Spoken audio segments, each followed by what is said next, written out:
માંડપુર માંડપુર કતા ટાઈમ પ્રસાન અચ્છા કતા ટાઈમ પ્રસાન હાથ પગું 12 મહિને બી 12 મહિના કઈ કઈ તકલીફ આ પગોરી ના હાથોરી ને દીદોરી પૂરી કઈ તકલીફ એન્ડ વી ગયા એડ વે ગયું ઉઠતા કે ઉઠતા ઉઠતા બેઠતા કે નહીં ઉઠી તું બિલકુલ ही नहीं બિલકુલ आज कता मिनट में आराम पड़ियो આજ મેં હું જો 12 મહિનો આજ ભગ आज सलिया थोड़ा हाँ, कदक सलिया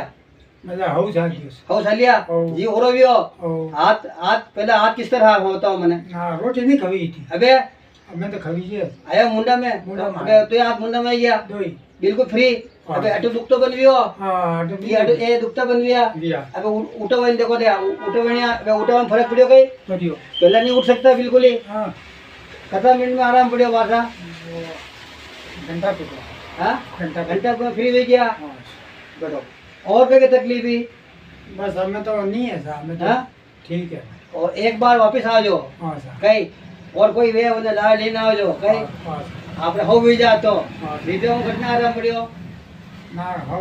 કતો પડ્યો આદુ લીધો ઘટના આરામ પડ્યો હા बोलिए वैठा वाली माता की जय जय हो हो। माता जी आपकी